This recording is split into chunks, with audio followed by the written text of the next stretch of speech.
नमस्तुभ्यम। हर हर महादेव। छत्तीसगढ़ राज्य के दुर्ग शहर के पास कोड़िया तहसील में गुरुजी पंडित प्रदीप मिश्रा जी के द्वारा गो पितृ शिव महापुराण कथा शुरू हो गई है।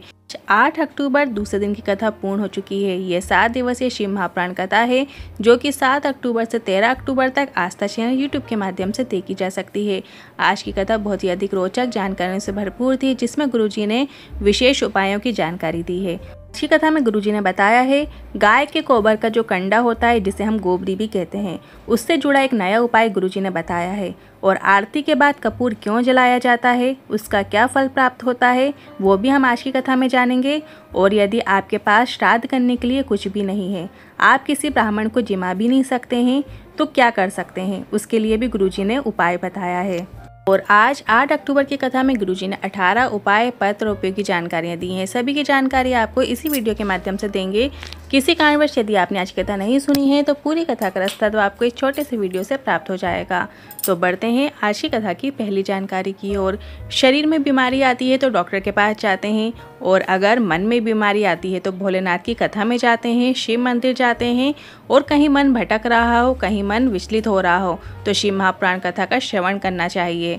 पढ़ते हैं आज की कथा की दूसरी जानकारी की ओर। नौकरी, चाकरी, तनख्वाह, वेतन, ये चारों चीज़ें अलग हैं। नौकरी, एक अकेला कमाता था और घर के 9 लोग बैठकर खाते थे, उसे नौकरी कहा जाता था। चाकरी, एक कमाता था और 4 लोग खाते थे, पति, पत्नी और माता पिता। तीसरी होती है तनख्वाह।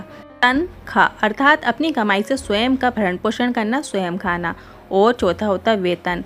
बेतन से मतलब तात्पर्य यह है इतना कमा रहे हैं कि अपना स्वयं का भी पूरा नहीं कर पा रहे हैं, उसे वेतन कहते हैं। बढ़ते हैं आज की कथा की तीसरी जानकारी की ओर। हेम कुमारी साहू जी पत्र लेकर आए। मेरे यहाँ संतान का सुख नहीं था, 6 वर्ष हो गए थे, डॉक्टर को दिखाया पर कुछ नहीं हुआ। फिर मेरी पड़ोस की आंटी ने शिवलिंग पर जल चढ़ाने को कहा और शिव महापुराण कथा सुनने को कहा, और गुरुजी मैंने ऐसा ही करना शुरू किया। इसके बाद आपके बताए अनुसार मैंने सफ़ेद आंकड़े की जड़ वाला उपाय पति के साथ जाकर किया। शिवलिंग के ऊपर तुमरुका जी का नाम लेते हुए घुमाकर कमर में बांध लिया, और बाबा की कृपा से मेरा गर्भ ठहर गया है।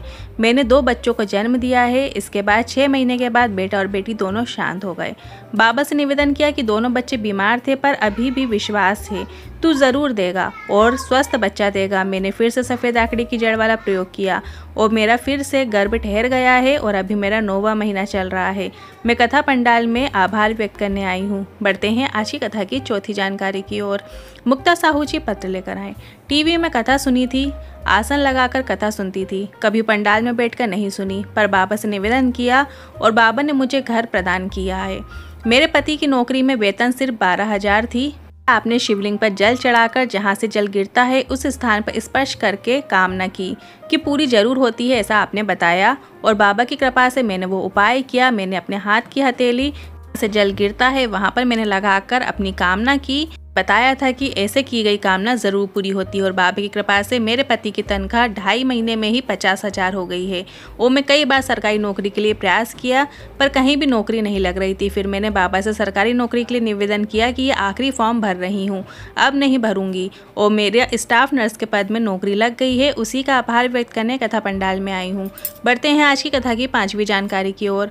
गुरुजी ने बताया कि जो गाय के गोबर से बना हुआ कंडा होता है, गाय जब पोटा करती है और वो जो सूख जाता है, वो जो कंडा होता है, उसे जब हम अग्नि में प्रज्वलित करके उसमें हम गाय का घी डालते हैं, मतलब गाय का ही कंडा हो और गाय का ही घी हो। जब उस कंडे में घी डाला जाता है तो हमारे पूर्वजों को वह तरंग प्राप्त होकर हमें वर प्राप्त होता है, और हमें हमारे देवता और कुल देवी देवता का आशीर्वाद प्राप्त होता है, और हमें हमारे जीवन का एक आनंद प्राप्त होता है।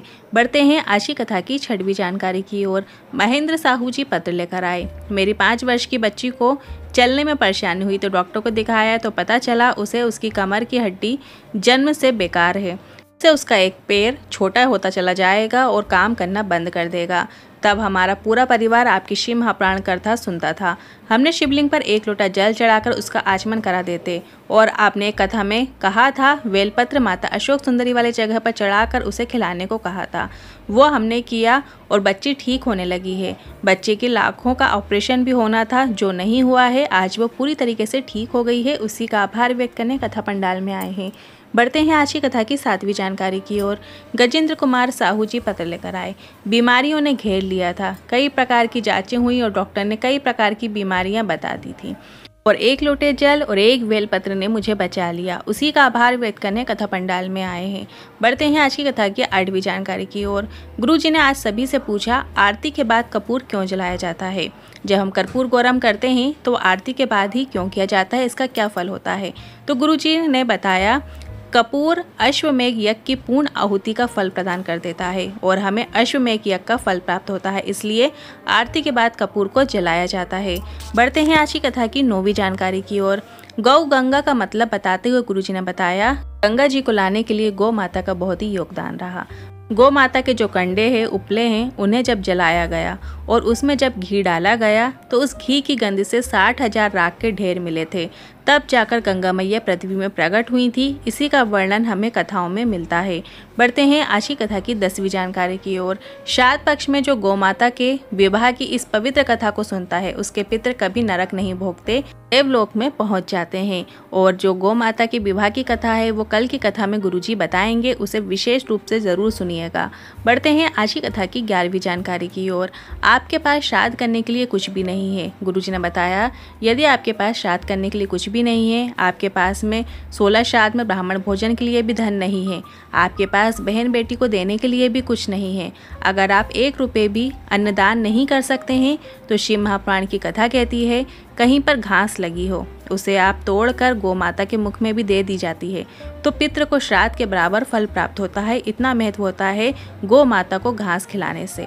बढ़ते हैं आज की कथा की 12वीं जानकारी की ओर। जानकी जी पत्र लेकर आई, मेरी 50 वर्ष की उम्र है और मुझे ट्यूमर कैंसर की बीमारी हो गई थी, वो भी मुख में था मेरे। बहुत सारे डॉक्टर के पास गए, सभी ने मुख में ट्यूमर कैंसर की ही बीमारी बताई, जिसमें से रोज मुख खोलती थी तो 2 कप बराबर खून गिर जाता था। डॉक्टर भी हैरान थे, इतना खतरनाक कैंसर आज तक नहीं देखा, जिसमें 24 घंटे खून बहता रहता था। जीभ का जो ऊपरी हिस्सा था और दांत के पास वाला हिस्सा था वो सड़ चुका था, जिसके कारण खूब खून बहता रहता था।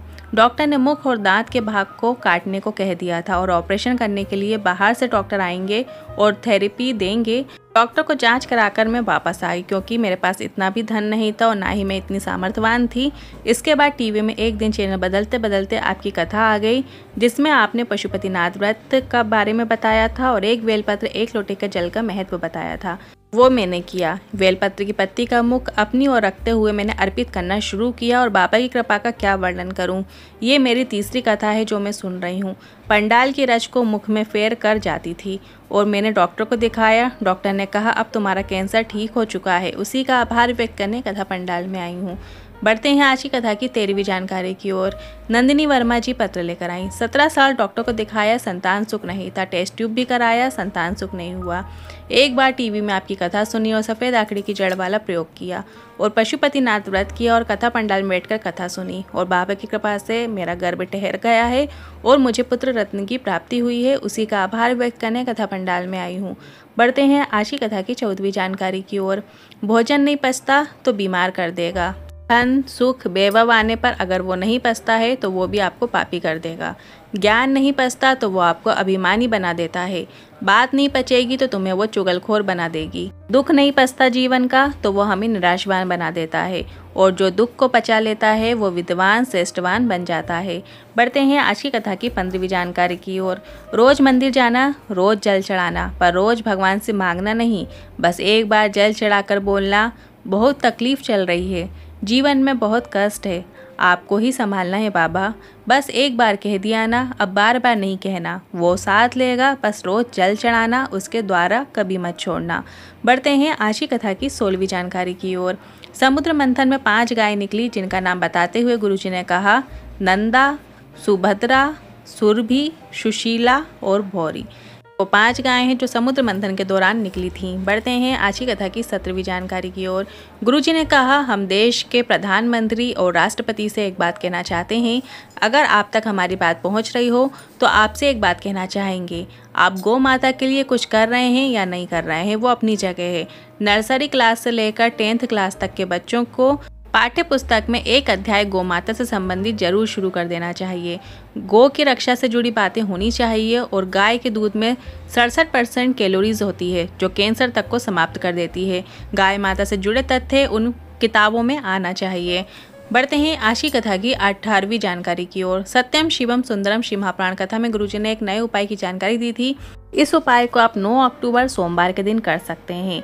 यदि कोई विषम परिस्थिति में हो और आपका कोई कार्य अटक रहा हो, आपका कार्य पूर्ण ही नहीं हो रहा हो, या आपकी कोई विशेष मनोकामना हो, तो शिवलिंग पर 5 जगह ऐसी बताई गई हैं जहां पर आपको ये उपाय करना है। पहली जगह गणेश जी का स्थान है, जो जलाधारी में राइट साइड में गणेश जी का स्थान है। वहां पर आपको सबसे पहले एक बेलपत्र अर्पित करनी है, जिसकी डंडी का मुंह जलाधारी की ओर हो। इसके बाद थोड़ा सा जल आपको अर्पित कर देना है। दूसरी बेलपत्र आपको कार्तिकेय जी के स्थान पर अर्पित करनी है, जो कि शिवलिंग के लेफ्ट साइड में होता है, जलाधारी में होता है। वहां पर आपको अर्पित करने के बाद थोड़ा सा जल आपको कार्तिकेय भगवान के ऊपर चढ़ा देना है। फिर बीच में जो अशोक सुंदरी माता का स्थान है, वहां पर आपको एक बेलपत्र अर्पित करनी है। बेलपत्र की डंडी का मुख भी जलाधारी की ओर ही रखें और इसके बाद थोड़ा सा जल कलश का जल आपको उसमें अर्पित कर देना है। श्री शिवाय नमस्तुभ्यं मंत्र का स्मरण भी करते जाइएगा। फिर माता पार्वती के जो हस्त कमल है, गोल कटी भाग है, वहां पर आपको एक बेलपत्र अर्पित करनी है, जिसकी डंडी का मुख भी जलाधारी की ओर हो। इसके बाद थोड़ा सा जल आपको माता पार्वती के हस्त कमलों में अर्पित कर देना है। श्री शिवाय नमस्तुभ्यं मंत्र का स्मरण करना है। इसके बाद शिवलिंग के ऊपर एक बेलपत्र अर्पित कर देना है और जो जल कलश में जितना जल हो वो पूर्ण जल आपको शिवलिंग के ऊपर अर्पित कर देना है। 5 जगह बेलपत्र अर्पित करके, 5 जगह जल अर्पित करके आप जो अटके हुए कार्य के लिए कर रहे हैं वो कार्य आपका 2 महीने के अंदर पूर्ण हो जाता है, ये निश्चित है। यह उपाय आपको उत्तर दिशा की ओर मुख करते हुए करना है, मतलब आपको अपना मुख जलाधारी की ओर हो, आप माता पार्वती के हस्त कमलों के पीछे बैठे हो। इस प्रकार से बैठकर आपको ये उपाय करना है। हाँ, यदि शिवलिंग बड़ी हो, जलाधारी बहुत दूर है, मतलब गणेश जी और कार्तिकेय जी के स्थान पर आपका हाथ वहाँ से नहीं पहुँच पा रहा है, तो जो कार्तिकेय जी और गणेश जी के स्थान पर, अशोक सुंदरी माता के स्थान पर जब आप बेलपत्र अर्पित करेंगे तो आप उनके पास जाकर अर्पित कर सकते हैं। और इसके बाद आपको शिवलिंग के पास आकर बैठ जाना है, उत्तर दिशा की ओर मुख करते हुए बैठना है। गुरुजी ने कहा है ये उपाय आप 5 सोमवार या 7 सोमवार करके देखिएगा, सफलता ज़रूर मिलेगी। श्री शिवाय नमस्तुभ्यं मंत्र का ज़रूर स्मरण कीजिएगा।